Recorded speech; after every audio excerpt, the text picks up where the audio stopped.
ይሆናሉ 4 ሰዓት ላይ ጨዋታው ይጀምራል። ጨዋታው ከመጀመሩ 90 ደቂቃ በፊት የመክፈቻ ስነ ስርዓት የሚከናወን ይሆናል። ሜክሲኮ፣ ካናዳና ዩናይትድ ስቴትስ ኦፍ አሜሪካ ሶስቱም የዘንድሮ የዓለም ዋንጫ አዘጋጅ ሀገራት ናቸው። 48 ብሔራዊ ቡድኖች ዋንጫውን ለመውሰድ ይፋለማሉ።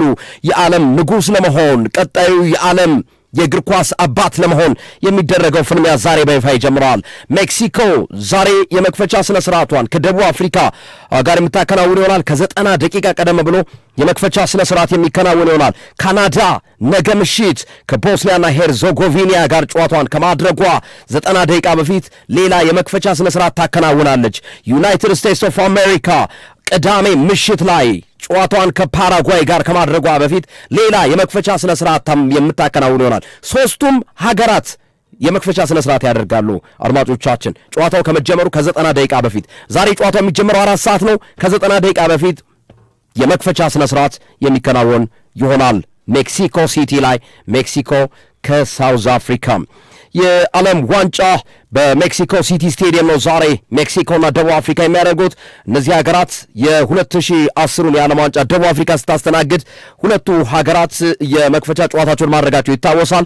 የ2010 የመክፈቻ ጨዋታ የአይነት ይደገማል ዛሬ።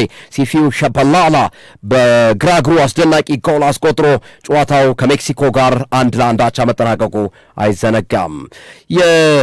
ዘንድሮን የዓለም ዋንጫ የመክፈቻ ጎል ማን ያስቆጥራል? ሜክሲኮ ወይስ ደቡብ አፍሪካ? ማን ያሸንፋል የዛሬውን ጨዋታ? እነዚህንና አጠቃላይ ከዓለም ዋንጫው ጋር የተገናኙ ጉዳዮችን በዝርዝር የምናነሳ ይሆናል። የአቋም መፈተሻ ጨዋታዎችም እየተከናወኑ ይገኛሉ። ከዛሬ ጀምሮ ግን ሙሉ በሙሉ የዓለም ዋንጫ ጨዋታዎች ይደረጋሉ። ትናንት እንግሊዝ ኮስታሪካን 3-0 በአቋም መፈተሻ ጨዋታ ማሸነፏ ይታወሳል። ኦርላንዶ ፍሎሪዳ ላይ የተከናወነ የጨዋታ መርሃ ግብር ነው። ከዝናብም ነበረ መብረቅም ነበር። የዛሬው ነው እንግዲህ ከዓለም ዋንጫው ጋር እያሰጋ የሚገኘው ጨዋታ። ሶፊ ዓለም ዋንጫ እንግዲህ ከዛሬ በኋላ ለአንድ ወር ያክል ስለ ዓለም ዋንጫው ነው የምናወራው። ብዙ ነገሮች ከዓለም ዋንጫው ጋር ይነሳሉ።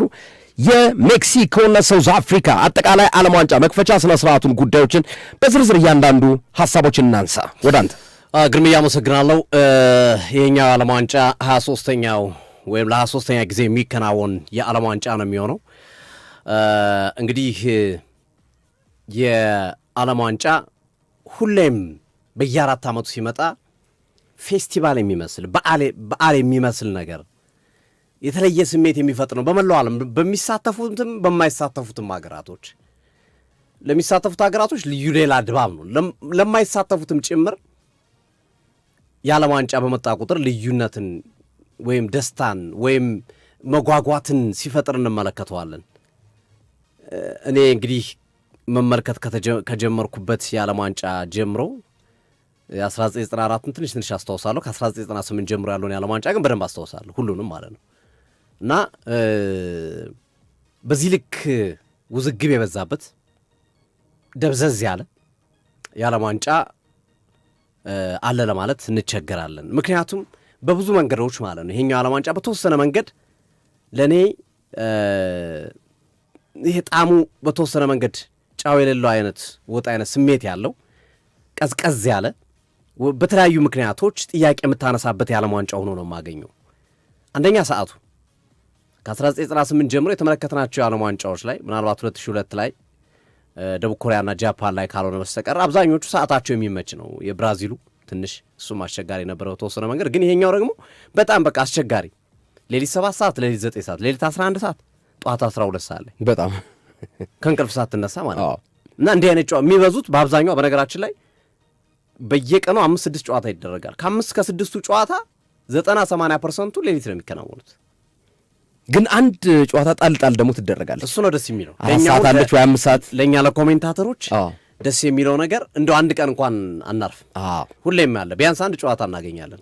ወይ 1 ሰዓት ላይ ወይ 2 ሰዓት ላይ ወይ 4 ሰዓት ላይ ወይ 5 ሰዓት ላይ አንድ ጨዋታ እናገኝ። ሚኒመም አንድ ጨዋታ ማክሲመም ደግሞ እስከ 3 ጨዋታ በቀን የማስተላለፍ እድል አለን በዚህ ሂደት ውስጥ ማለት ነው። እና ግን ያንን ሁለተኛ ከሰዓቱ ባለፈ ደግሞ አሜሪካ እየፈጠረችው ያለው ነገር ዲስክሪሚኔሽን የሚመስል የእግር ኳስን ምንነት የእግር ኳስን ማንነት ያለመረዳት ነገር ትመለከታለህ።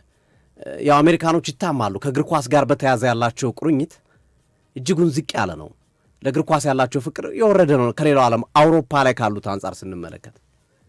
አሁን ነው አሜሪካ ውስጥ እግር ኳስ እየተወደደ የሚገኘው እንጂ የራሳቸው ፉትቦል የሚባል አላቸው። እንዲያው ሱከር ነው የሚሉት፣ የኛውን እግር ኳሱን ሶከር ነው የሚሉት። የራሳቸው ፉትቦል አላቸው፣ ፉትቦል የሚባል ውድድር አላቸው። ግን እግር ኳስ አይደለም፣ ያ ውድድር ሌላ ነው። እና እንደዚህ አይነት ውድድር ነው እነሱ የሚከታተሉ በአብዛኛው። እና ቅርጫት ኳስ ነው አሜሪካ፣ ባስኬትቦል ነው በጣም ተወዳጅ ውድድሮች።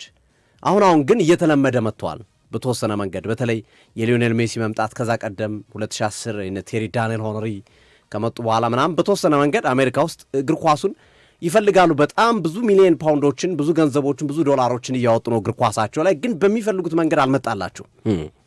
ካላቸው የቆዳ ስፋት፣ ካላቸው የህዝብ ቁጥር አንጻር፣ ካላቸው ዓለም አቀፍ ተቀባይነት አንጻር፣ ካላቸው በሁሉም ነገር አሜሪካ ዶሚናንት ናት። በኢኮኖሚው፣ በፖለቲካው፣ በሁሉም ነገር እምቢ አላት እግር ኳስ። ምክንያቱም ገንዘብ ብቻ እግር ኳስን ጠፍጥፎ መስራት አይችልም። እግር ኳስ ፓሽን ይፈልጋል። እግር ኳስ ፍላጎት ይፈልጋል። እሱን ለማምጣት ከፍተኛ ጥረት እያደረጉ ነው አሜሪካኖች። ግን እስካሁን ድረስ በሚፈልጉት ልክ አልተወደደም። ይሻላል ከድሮ ከዛሬ 10 ዓመት ከዛሬ 5 ዓመት በፊት ከነበረው አሜሪካ ውስጥ ከነበረው የእግር ኳስ ስሜት አሁን ላይ ያለው ከፍ ብሏል። ምንም ጥያቄ የለውም። እና ያ ስሜት በተለይ ይሄ ለእግር ኳስ ያላቸው ፍቅር ደካማ መሆኑ በመስተንግዶ ላይም ተጽዕኖ ፈጥሯል ተብሎ ይታመናል። ከዛ ባለፈ እንግዲህ ወቅታዊ ሁኔታዎችን እያንዳንዱን ማየት ይቻላል። በነገራችን ላይ በጣም በሚያስገርም ሁኔታ የዓለም ዋንጫው ሊጀመር ሰዓታት በቀሩበት ሰዓት ላይ የአንድ ሀገር ማሊያ ተከልክሏል እንዳይለበስ። ፊፋ ሃይቲ የተባለችውን ሀገር ማሊያቸው ካስተዋወቁ በኋላ ከጨረሱ በኋላ ለዓለም ዋንጫው ዝግጁ ካረጉ በኋላ ሰርዞባቸዋል። ይህን ማሊያ ለብሳችሁ እንዳላያችሁ ብሏል እና በአስቸኳይ ማሊያው እንዲቀየር ታዟል። ማሊያውን አምራች ድርጅትም ያንን ለመቀየር የተዘጋጀ ነው። ምን ሆንኩኝ አለ ደግሞ ፊፋ ያነሳው ነገር ምንድን ነው? እዚህ የሃይቲ ማሊያ ላይ የተቀመጡ ፖለቲካል መልእክቶች አሉ ነው።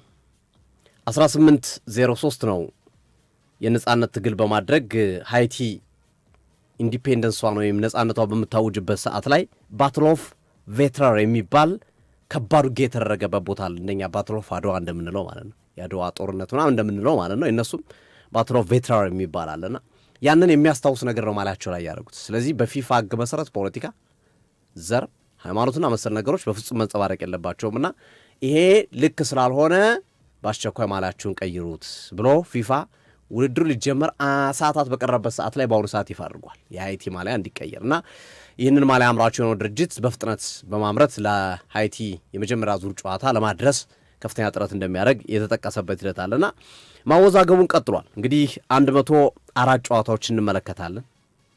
ሰዓቱ የተመቻችሁ እንግዲህ ከ104ቱ ስንቱን እንመለከታለን አይደል ነው። የዛሬውን በእርግጠኛነት መክፈቻው 4 ሰዓት ነው። ጥሩ ሰዓት ነው። ነገም አለን። ነገም ሁሌም አይቀጥልም። ሰዓት 2 ሰዓት አለን። በነገራችን ላይ የዛሬ ምሽት መክፈቻው እንዳልነው እንግዲህ ሜክሲኮ ከደቡብ አፍሪካ ሜክሲኮ ሲቲ ላይ የሚደረግ ነው። ሻኪራ ትዘፍናለች ዛሬ እና ሻኪራ ከበርናቦይ ጋር ትዘፍናለች እና ዳያ ይላሉ እንግዲህ ዳይ ጣሊያንኛ ቃል ነው። ምን እንጂ አላውቀውም፣ ግን ጣሊያንኛ ቃል ነው ይላል እዚህ ጋር ነው። ዋካ እንድልክ እንደ ዋካ ነው። ዋካ አፍሪካ ሻኪራውን ደግሞ በዳያ መታለች። እንግዲህ ዳያ የጣሊያንኛ ቃል ነው ይላል እኔ መረጃውን ስመለከት እና ትርጉሙ ሌትስ ጎ ማለት ነው። ሌትስ ጎ ካም ኦን ማለት ነው። ዋው ሌትስ ጎ ካም ኦን ማለት ነው እና ይሄ ዳይ ዛሬ እንግዲህ ሻኪራ ትቀውጥበታለች። ዛሬ ምሽት ከበርናቦይ ጋር ነው ጨዋታውን የምታደርገው። ይሄ ዳይ የሚለው ዩቲዩብ እንዳይዘው ግርሜ ዩቲዩብ ይዘዋል። ይሄ ነው ሙዚቃው። ብዙ ሙሉ ማሰማት አንችልም፣ ዝም ብሎ ቀጭ ለማድረግ ነው። ለዛ ነው። ለማንኛውም ዛሬ ምሽት ልክ ነህ፣ ሻኪራ ከበርናቦይ ጋር መድረኩን ያናውጡታል ተብሎ ይጠበቃል። ዳይ በጣም እንግዲህ እንደ ዋካ ይወደዳሉ። አይ ቲንክ በዓለም ዋንጫ ግን ደስ ይላል ሶፊ በዓለም ዋንጫ የሙዚቃ ታሪክ እንደ ዋካዋካማ አይሆን የሚወዳደር ያለም አይመስለኝም። ዋካዋካ በጣም ተቀባይነት ያለው እስቲ እስካሁንም ዋካዋካ እኮ ልጆቹ በየትምህርት ቤቱ በየምኑ የሚዘፍኑት ነው። ኢቨን አንዳንዴ እኮ በተለያዩ ትልልቅ መድረኮችም ዋካዋካ ይከፈታል አሁን ላይ ማለት ነው። እንግዲህ የተዘፈነው ቆይቷል እና ይሄም ጥሩ እንደሚሆን ይጠበቃል ይሄኛው ሙዚቃ። 48 ሀገራት 16 ስቴዲየሞች ላይ ለሚጫወቱት 104 ጨዋታ ይከናወናል። እንዳልኩት እንግዲህ 40ንም ከተመለከትን እድለኛ ነን። ምክንያቱም 7፣ 9፣ 11 ላይ ጨዋታዎች አሉ። የጧቱን እንኳን 12 ሰዓት ላይ እንደው ስራ ከሌለ ልትመለከተው ትችላለህ። ቴሌቪዥን ከፈታል 1 ሰዓትም አለ ጧት 12 ሰዓት 1 ሰዓት አለ ጨዋታዎች። እሱን እኛ 12 ሰዓት ጧት ላይ ያሉትን ለማስተላለፍ እንሞክራለን፣ ግን ይከብዳል። የሌሊቱ ግን ይከብዳል። የ7 የ9ና የ10 የ11 አይሆንም። ሌሎቹን ግን በተሻለና አቅም የጧት ምናምን ካሉ እንሞክራለን። በተለይ ጨዋታው ሁኔታ ገፋ እያለ ሲሄድ ጨዋታው ጥሩ እየሆነ ከሄደ ማለት ነው እሱ እንመለከታለን። እንግዲህ የሜክሲኮ አዜቲካ ስቴዲየም በጣም ታሪካዊ ስቴዲየም ነው በነገራችን ላይ ይህ ስቴዲየም። ምክንያቱም 2 የዓለማችን ከዋክብቶች የዓለም ዋንጫ ያነሱበት ስቴዲየም። ዓለም ላይ ባለፉት ዘመናት ሜሲና ሮናልዶ ከመምጣታቸው በፊት የምንጠራቸው 2 ስሞች ናቸው፣ ፔሌና ማራዶና። ፔሌ 1970 ማራዶና 1986 የዓለም ዋንጫ ያነሱበት ስቴዲየም ነው አዜቲካ ስቴዲየም፣ የሜክሲኮ ስቴዲየም። በነገራችን ላይ በዓለም ታሪክ 3ኛ የዓለም ዋንጫ ያዘጋጀች ሀገር ሜክሲኮ ናት። ለ3ኛ ጊዜ ዓለም ዋንጫ የምታዘጋጅ፣ ለ3ኛ ጊዜ ዓለም ዋንጫ ያዘጋጀ አንድም ሀገር የለም ወይም ከተማ የለም። ይሄ ከተማ ግን ለ3ኛ ጊዜ ዓለም ዋንጫ ያዘጋጃል። ይሄ የተለየ አጋጣሚ ነው ለሜክሲኮውያኖች፣ የተለየ አጋጣሚ የሚፈጥሩበት ነውና ሌጀንዶች፣ ትልልቅ ስም ያላቸው ተጫዋቾች ዋንጫ ያነሱበት ነውና ተራይ ሮናልዶ ይሆን እንደ የሚል ሀሳቦች እንዲነሱ እያደረገ ነው። ፔሌም ማራዶናም አንስቷል፣ ሜሲ ኳታር ላይ አንስቷል። አሁን ሴማኒዮን ተራው የክርስቲያኖ ሮናልዶ ይሆን የሚል ሀሳብ እንዲሰጥ አድርጓል። ምክንያቱም ይሄ ሜክሲኮ ለዓለም ዋንጫ ሲዘጋጅ ብዙ ጊዜ ወይም አብዛኛውን ወይም ሁሉንም ማለት ይቻላል ሁለቱንም የተዘጋጆቹ ሌጀንዶቹን የወሰዱት ፔሌና ማራዶና። ከዛ አንጻር ሀሳቦች ይነሳሉ። እንግዲህ ይሄ የዓለም ዋንጫ የሚጠበቅባቸው የመክፈቻው ጨዋታ የሚጠበቅባቸው ነገሮች አሉ። ቅድም ግርምሾም እንዳነሳው አንደኛ በታሪክ ለ2ኛ ጊዜ 2 ቡድኖች በመክፈቻ ጨዋታ የሚገናኙበት ነው የሚሆነው። ምክንያቱም ሜክሲኮና ደቡብ አፍሪካ 2010 የዓለም ዋንጫ ላይ በመክፈቻ ጨዋታ ተገናኝተዋል። ሻባላላ ጎል ፎር ሳውዝ አፍሪካ ጎል ፎር ኦል አፍሪካ ያለበት ማለት ነው ፒተር ድሩዋሪ። አእምሯችሁ ላይ የማይጠፋ በጣም አስደናቂ ኮሜንተሪ ነው እሱ ኮሜንተሪ እና እነዚህ ሀገራቶች የሚና ሻባላላ ጎል ያስቆጠረበት ነበር ያ ጨዋታ። ዛሬስ ምን ይከሰታል? እንደዛ አእምሯችን ውስጥ የማይረሳ የመክፈቻ ጨዋታ ይሆን የሚለው ይጠበቃል። እንግዲህ ደቡብ አፍሪካ በዓለም ዋንጫ ማጣሪያ ናይጄሪያን ጭምር ከውድድሩ አስወጥታ ነው 3 ነጥብ ተቀንሶባት ጭምር ነው በነገራችን ደቡብ አፍሪካ ዓለም ዋንጫ የገባቸው። በማጣሪያ ወይም በወዳጅነት ጨዋታ ከዛ በኋላ ባረጉት ጨዋታዎች ለማሸነፍ ተቸግረዋል። ባለፈው ከጃማይካም ጋር አቻ ነው የወጡት። ደቡብ አፍሪካዎች እንግዲህ እንደሚታወቀው እንደነ ቤኒን ማካርቲ አይነት ምርጥ ተጫዋቾችን ያፈራች ሀገር ናት። 1996 የአፍሪካ ዋንጫን ባሳኩበት ዘመን ላይ እንግዲህ ትልልቅ ተጫዋቾችን የተመለከትንበት ነው። አሁን በደቡብ አፍሪካ እከሌ የሚባል ተጫዋች ለማለት ይቸግራል። አሉ እነ ፎስተር አሉ በርን ላይ የሚጫወተው ምንጠራቸው አሉ። ግን ይሄ ውጥት ብሎ የወጣ ተጫዋች የላቸውም። ይሄ በቃ የገነነ ትልቅ ተጫዋች እንደነ ማካርቲ አይነት ብለህ የምታነሳው አይነት ተጫዋች የላቸውም። ግን አሰልጣኝ ሁጎ ፕሩስ በጣም ትልቅ ልምድ ያላቸውና ብዙ ነገሮችን በመስራት የሚታወቁ ናቸው። እሳቸውም ተናግረዋል። የእኛ ትልቁ ተጫዋቻችን ሊሊ ፎስተር ነው። ፎስተር አሁነኛ አቋሙ ደስ የሚል አይደለም። በወዳጅነት ጨዋታ የምንመለከተው ነገር በጠበቅነው ልክ አይደለም። በዓለም ዋንጫ ማጣሪያ፣ በአፍሪካ ዋንጫ ውድድሮች ላይ ያለው አይነት ፎስተር እየተመለከትናለሁ። ኮንፊደንስ ችግር፣ የራስ መተማመን ችግር፣ የአቅም ችግር፣ የፍጥነት ችግር እየተመለከትንበት ነው የሚል አስተያየታቸውን ያነሳሉና ከደቡብ አፍሪካ ይሄን ያህል ውጥት ብሎ በቃ ራሱን የሚያሳይ ተጫዋች እንዳጠቡ፣ ግን እንደ ቡድን አሪፍ ናቸው። አጫወት መንገዳቸው በጣም ደስ ይላል። ኢንተርቴን ያደርጋል። በአፍሪካ ዋንጫ ተመልክተናቸዋል። እንዲሁም የአፍሪካ ብራዚል ነው የሚሏቸው። ኢንተርቴን በጣም ያዝናናል። አጫወት መንገዳቸው እንደ ግሩፕ ነው የሚጫወቱና ሞር ክሬዲቱን የሚሰጡት ደቡብ አፍሪካዎች ከተጫዋቾቹ ይልቅ ለአሰልጣኝ ሁጎ ፕሩስ ነው። እሳቸው እየሰሩት ያለው ስራ ነው በሚል ማለት ነው። ወደ ሜክሲኮ ስንመጣ ግን የ35 ዓመቱ አንጋፋ የአጥቂ መስመር ተጫዋች ራውል ሄሚኔዝ አላቸው ሜክሲኮውያኖች። ራውል ሄሚኔዝ አለ። ራውል ሄሚኔዝ አሁን ፉላም ነው፣ ግን በዚህ በክረምት የዝውውር መስኮት ፉላምን ለቆ ወደ ቀድሞ ክለብ ወልቭስ ተመልሷል። በውሰቱ ወልቭስ አሰልጣኙን አባረረ። አሁን ከደቂቃዎች በፊት ኤድዋርድስን አሰናብቷል። አዲስ አሰልጣኝ ቀጥሯል። አሁን ከሰዓታት በፊት ነው ያባረራቸው። ራውል ሄሚኔዝ ይጠበቃል። ከዛ ውጭ ግን ጋብርኤል ሞራ የሚባል በጣም ወጣት 19 ዓመት ታዳጊ ተጫዋች አላቸው። እንግዲህ ሃቬር አጉሬ ያስገቡታል ወይ በጨዋታው ላይ አብረን እንመለከተዋለን። በጣም አሪፍ ወጣት ተጫዋች አላቸው። ወደፊት ዓለምን ሊቆጣጠር የሚችል ጋብርኤል ሞራ የተባለ ተጫዋች፣ ይሄ ተጫዋች የሚጠበቅ ተጫዋች ነው የሚሆነውና ሁለቱም ያን ያህል በእግር ኳስ እንቅስቃሴያቸው ሜክሲኮ ትንሽ ያለች ብትሆንም ግን ይሄ ላይክ ለምሳሌ ሞሮኮ ከብራዚል ሴኔጋል ከፈረንሳይ አይነት ጨዋታ እንደምትጠብቀው አይነት በጣም አጓጊ ፍልሚያ የሚደረግበት ጨዋታ ነው ምናምን ለማለት ትቸገራለህ። ግን ቢሆንም ግን ኦልዌይስ ዓለም ዋንጫ ነው። የመክፈቻ ጨዋታ ነው ኦፕኒንግ ሴሬሞኒ። አሁን ኦፕኒንግ ሴሬሞኒ ሴኔጋል ከፈረንሳይ ቢሆን እርግጠኛ ነኝ ከዚህ የደመቀ ይሆን ነበር። ብራዚል ከሞሮኮ ቢሆን ወይም የሆነ የአፍሪካ ሀገር ካለፉት የአፍሪካ ሀገራቶች መካከል በትልቁ የምንጠቅሳቸው እነዚህን ስለሆነ ነው። ግብፅ ከፖርቹጋል ቢጫወቱ እንዲህ አይነት ጨዋታዎች ቢሆኑ ሞር የመድመቅ ዕድሉ በጣም ሰፊ ነበረ።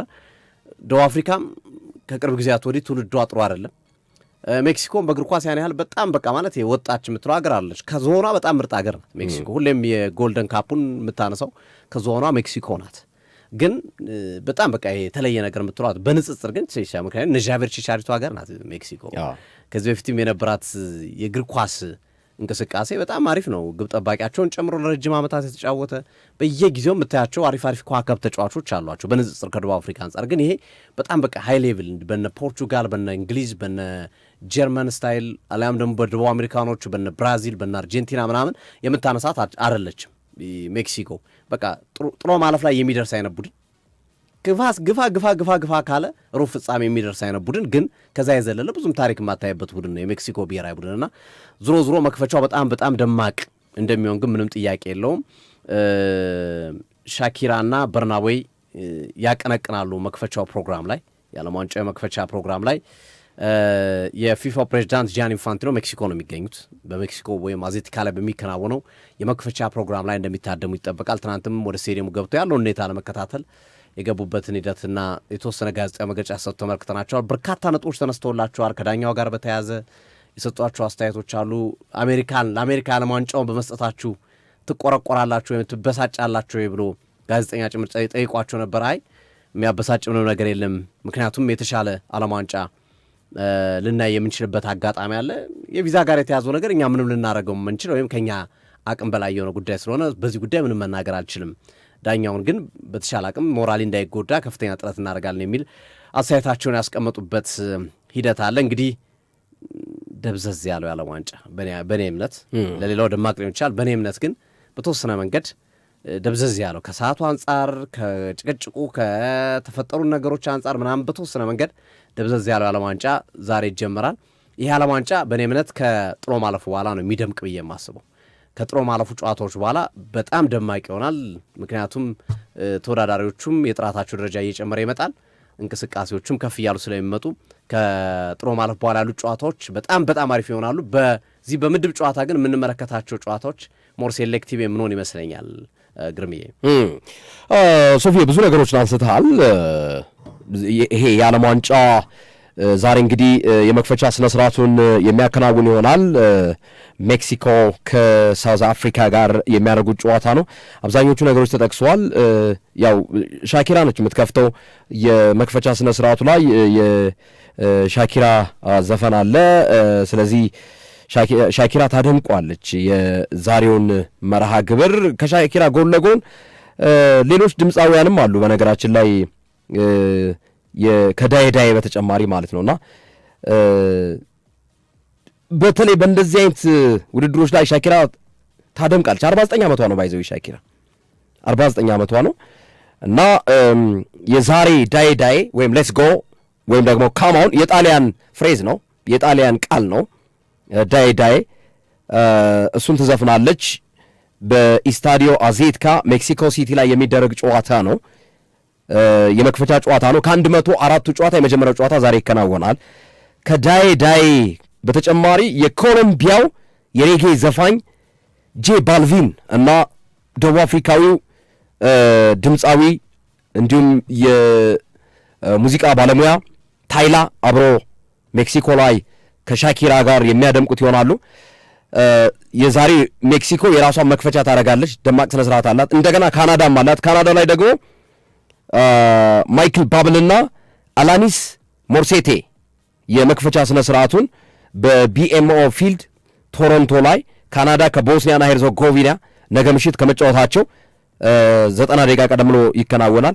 አሜሪካ ላይ የፖፕ ስታር ኬቲ ፔሪ እና ራፐር ፊውቸር በጋራ በአሜሪካ ከፓራጓይ ሶፊ ስቴዲየም ነው የሚደረገው። ባይዘው ሎስ አንጀለስ የአርሰናሉ ባለቤት የስታን ክሮንኬ ስቴዲየም ነው። የአርሰናሉ ባለቤት ስታን ክሮንኬ ነው ስቴዲየሙ ባለቤት። የእሳቸው ነው እና በሶፊ ስም የተሰየመ ስቴዲየም ነው። አድማጮቻችን በሶፊ ስቴዲየም ነው አሜሪካ መክፈቻ ስነ ስርዓቷን የምታደርገው እና ሶፊ ስቴዲየም ላይ ሎስ አንጀለስ ይከናወናል። የአሜሪካ ያው ቅዳሜና አርብ መካከል ነው፣ ሌሊት ስለሆነ ማለት ነው። በቅዳሜና በአርብ መካከል ነው እና ቅዳሜ እንበለው ወይስ አርብ እንበለው የአሜሪካውን መክፈቻ? የካናዳው ነገ ማን ከማን ነው? አሜሪካ ከፓራጓይ ሶፊ ስቴዲየም ላይ የሚከፈተው፣ አንተ ስቴዲየም ላይ ሶፊ የሚከፈተው ያው ምንድን ሌሊት ማለት ነው። ሌሊት ነው የሚሆነው። ሌሊት ነው የሚሆነው በእኛ ሌሊት። የመዝጊያው ስነ ስርዓት ደግሞ ሻኪራ ከማዶና ጋርና ከኬፖፕ ጋር ወይም ቦይ ባንድ ጋር ጁላይ 19 ሻኪራ እንደከፈተችው ሻኪራ ትዘጋዋለች። ግን አብራ እነ ማዶናና ኬፖፕ እነ ቦይ ባንድ አንድ ላይ ሆነው የሚያቀነቅኑበት የመዝጊያ ስነ ስርዓት ይኖራልና ሶስቱም እንግዲህ በየራሳቸው ነው የሚያደርጉት መክፈቻ ስነ ስርዓቱን። ሻኪራ ዳይ ዛሬ ምሽት እናያለን ከታይላ ጋር ደቡብ አፍሪካዊው ታይላ ጋርና ከጄ ባቭሊን ጋር ማለት ነው። ጄ ባቭሊን ኮሎምቢያዊ ነው እና ከነዚህ ጋር አንድ ላይ ሆነው ይቀውጡታል ማለት ነው። ዛሬ መክፈቻው ይደምቃል፣ ምንም ጥያቄ የለውም። አንዳንድ ነገሮችን እናንሳ። ከዛሬው ጨዋታ ጋር በተገናኘ መረጃ ከሰጠን አንጻር እንግዲህ ደቡብ አፍሪካ በጣም የሚገርመኝ ደቡብ አፍሪካ በርካታ ተጫዋቾቿ የሚመረጡት ከራሷ ሊግ ነው። ከነ ማሜሎዲ ሰንዳውንስ እና ከነ ኦርላንዶ ፓይሬትስ አሉ። የተወሰኑ ከሀገር ውጭ የሚጫወቱ አሉ፣ ግን አብዛኞቹ ማሜሎዲ ሰንዳውንስ እና ኦርላንዶ ፓይሬትስ ናቸው። ለምሳሌ አሁን ከሀገር ውጭ ከሚጫወቱ ቆጵሮስ ሊግ ላይ ለሊማሶል የሚጫወት አንድ ተጫዋች አላቸው። የ22 ዓመቱ ታፔሎ ማሴኮ ማለት ነው። ታፔሎ ማሴኮ ቆጵሮስ ውስጥ የሚጫወት ተጫዋች ነው። ከሀገር ውጭ ከሚጫወቱ አጥቂዎቻቸው መካከል ታፔሎ ማሴኮ እና ሊል ፎስተር ናቸው። ሊል ፎስተር የ26 ዓመቱ የበርንሌይ አጥቂ ነው። ከዛ ውጭ በሀገራቸው ሊግ የሚጫወቱ እንደነ ኤቪደንስ ማቆጳ አይነት ተጫዋቾች አሉ። ስማቸው በነገራችን ላይ ሳውዝ አፍሪካ ያስገርማል። ያው ሶፊ ታውቃለህ፣ ደቡብ አፍሪካ ብዙ ጊዜ ቆይተናል፣ እዛ ሰርተናል ዴስቲቪ ጋር በተገናኘና ኤቪደንስ ማስረጃ ነው፣ በእንግሊዝኛ የዲክሽነሪ ቃል ነው ኤቪደንስ። እና አሁን የ26 ዓመቱ ለኦርላንዶ ፓይሬትስ የሚጫወተው ኤቪደንስ ማቆጳ ነው የሚባለው እና ኤቪደንስ እንግዲህ ስም ይሆናል ብለን አንጠብቅም ነበርና በተለይ እዛ ሳውዝ አፍሪካ፣ ዚምባብዌ የእንግሊዝኛ ዲክሽነሪ ነው የሚመስለው ስማቸው። ኤቪደንስ፣ ፎርጊቭ፣ ካይንድ እንዲህ አይነት ለመጠሪያ ስማቸው የሚጠቀሙት የዚህ አይነት ስም ነው እና ከዚሁ ጋር ተያይዞ እንግዲህ ኤቪደንስ ማቆጳ ኦርላንዶ ፓይሬትስ የሚጫወት አለ። ሊል ፎስተር አለ፣ ታፔሎ ማሴኮ አለ፣ ቴምባ ዝዋኔ አለ። ቴምባ ዝዋኔ ማሜሎዲ ሰንዳውንስ ነው የሚጫወት። በጣም ምርጥ ልጅ ነው ባይዘው ቴምባ ዝዋኔ እና የ26 ዓመቱ ቴምባ ዝዋኔ ምክትል አምበል ነው። ምክንያቱም ዋናው አምበላቸው ግብ ጠባቂ ስለሆነ ማለት ነው። ከዛ ውጭ እኔ አሁን ለምሳሌ ሴኔጋል ብትመጣ ሶፊ፣ ሴኔጋል አብዛኞቹ ተጫዋቾቿ የተመረጡት ከሀገር ውጭ ያሉ ናቸው። ሴኔጋል ከሀገር ውስጥ ያልመረጡ ብሔራዊ ቡድኖች አሉ። ከሀገራቸው ሊግ ያልመረጡ ማለት አንዷ ሴኔጋል ነች ለምሳሌ። ደቡብ አፍሪካ ግን ማጆሪቲ የሚባለው እዛው ከሀገራቸው ሊግ የተመረጡ ናቸው። በጣም ጥቂት ናቸው ከሀገሮች። ሊል ፎስተር ቅድም አንስቻለሁ፣ ታፔሎ ማሴኮ አለ። እነዚህን ከዛ ባለፈ ለፖርቹጋል ቶንዴላ ክለብ የሚጫወተው ያያ ሲቶሌ አለ።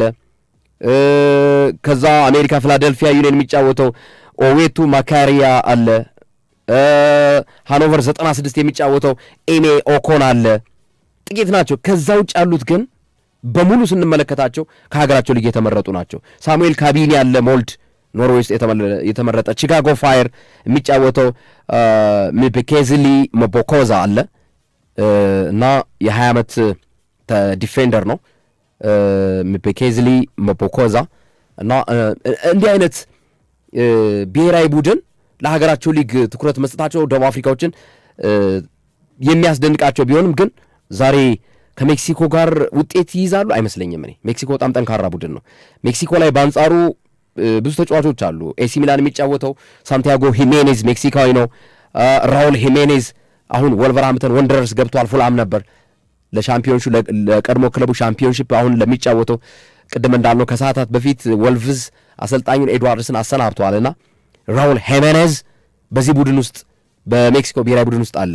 ከሳንቲያጎ ሂሜኔዝ ጋር ከኤሲ ሚላኑ አጥቂ ጋር የሚኖራቸው ጥምረት ለአልቃዳሲያ በሳውዲ ሊግ ላይ የሚጫወተው ሁሊያን ቄኞኔስ አለ። ሁሊያን ቄኞኔስ የ29 ዓመት አጥቂ ነው። ለአልቃዳሲያ ክለብ የሚጫወት ነው። ከዛ ባለፈ ለአማካይ ላይ ዳይናሞ ሞስኮ የሚጫወተው ሉዊስ ቻቫዝ ይገኛል። ለአትሌቲኮ ማድሪድ የሚጫወተው ኦቤድ ቫርጋስ አለ። ቫርጋስ አትሌቲኮ ማድሪድ ነው የሚጫወተው በሜክሲኮ በኩል። ኤኬ አቴንስ ግሪክ ላይ የሚጫወተው ኦርቤኒን ፒኔዳ ይገኛል። ለሪያል ቤትስ የሚጫወተው አልቫሮ ፊዳልጎ አለ። አልቫሮ ፊዳልጎ ያው በስሙ ታውቁታላችሁ ብዙዎቻችሁ። እንዲሁም ደግሞ ለኤዚድ አልካማር የሚጫወተው ማቴዎ ቻቫዝ ዲፌንደር ነው። እንዲሁም ለፌነርባች የሚጫወተው ኤዲሰን አልቫሬዝ ይሄ ካፒቴን ነው፣ የሜክሲኮ አምበል ነው። ለኮሞቲቭ ሞስኮ ሴዛር ሞንቴስ ምክትል አምበል ነው። ሆርጌ ሳንቼዝ ፓኦክ የሚጫወት ግሪክ የሚጫወት ነው። ግብ ጠባቂያቸው ለሊማሶል የሚጫወተው ጉሌርሞ ኦቹዋ የ40 ዓመቱ ግብ ጠባቂ አለ። ልምድ ያለው ግብ ጠባቂ ነው ጉሌርሞ ኦቹዋ። አሁንም በቡድን ውስጥ የተካተተ ነው። ነገር ግን ለጓዳሃራ ክለብ የሚያገለግለው ሰው ሜክሲኮ ራውል ራንጌል የመጀመሪያ ተመራጭ ሊሆን እንደሚችል መናገር ይቻላል። ግን ካላቸው ስብስብ ካላቸው ልምድ አንጻር ሜክሲኮ ዛሬ የተሻለ የበላይነት ይኖራታል ብዬ አስባለሁ። አማካኝ ቦታ ላይ የሚገኘውን የአትሌቲኮ ማድሪድ ተጫዋች ኦቤድ ቫርጋስን የ20 ዓመቱን መቆጣጠር ከቻሉ ደቡብ አፍሪካዎች ምናልባት ተፎካካሪ ሊሆን ይችላሉ። ቫርጋስ በጣም ሚና ያለው አማካኝ ተጫዋች ነው። ነገር ግን አይመስለኝም አትሌቲኮ ማድሪድ ላይ አገልግሎት የሚሰጠው ኦቤድ ቫርጋስ እንደሚረብሻቸው እረዳለሁ። አማካኝ ክፍሉን ሳውዝ አፍሪካ ላይ ተጽዕኖ ሊያሳድርባቸው ይችላሉና ስንመለከተው አንደኛ ሜክሲኮ በሀገሯ የምታደርገው የመክፈቻ ጨዋታ ነው። ሳውዝ አፍሪካ ካላት ስብስብ አንጻርና ከቡድን ታሪካቸው አንጻር ሞር የዛሬ ምሽቱ ጨዋታ ወደ ሜክሲኮ የማድላት እድሉ እንዳለ መመልከት ይቻላል። በእግር ኳስ ወቅታዊ ደረጃቸው ሜክሲኮ 15ኛ ደረጃ ላይ የተቀመጠች ሀገር ነች። ደቡብ አፍሪካ በአንጻሩ በእግር ኳስ ደረጃዋ በአሁኑ ሰዓት የተቀመጠችው ወደ 60ኛ ደረጃ አካባቢ ነው። 60ኛ ደረጃ ላይ የተቀመጠች ሀገር ነች። ባፋና በሚል ቅጽል ስም ይታወቃሉ። ደቡብ አፍሪካ በዙሉ ቋንቋ ነው ልጆቼ ማለት ነው። ባፋና የዙሉ ቋንቋ ነው። በዙሉ ቋንቋ ነው ባፋና እና ሜክሲኮ ደግሞ ትራይከለር 3 አይነት ቀለማት ስላለው ቀለሟ ትራይከለር በሚል ይጠራሉ። ወይም ኢግልስም ይሏቸዋል። የኢግል አርማ ነው ሜክሲኮ ውስጥ የሜክሲኮ ሰንደቅ ዓላማ ላይ የሚገኘው ሶፊ እና ሰንደቅ ዓላማዋ ላይ ንስር አሞራ እባብን ረግጣ የእባብን ጭንቅላት ይዛ ያለችው እባብና ንስር አሞራ ያለበት የዓለማችን ብቸኛዋ ሰንደቅ ዓላማ የሜክሲኮ ሰንደቅ ዓላማ ሜክሲኮ ነች። እና ሜክሲካውያን ከዚህ አንጻር በመነሳት ዘኢግል ወይም ንስር የሚለውን ስያሜም አላቸው። ግን በብዛት የሚታወቁት ትራይ ከለር በሚለው መጠሪያቸው ነውና ዛሬ ምሽት እንግዲህ የነሻኪራን ዳይን ዘፈን አድምጠን በቀጥታ ሜክሲኮ ከደቡብ አፍሪካ ሲዲ ስፖርት በቀጥታ ከልዩ ትንታኔ ጋር ጨዋታውን የሚያስመለክታቸው ይሆናል። ሶፊ የምጨምረው ካለ ዓለም ዋንጫው ጋር በተገናኘ ጨርሻለሁ። ግርምዬ ወደ ሌሎች ጉዳዮች እናምራ።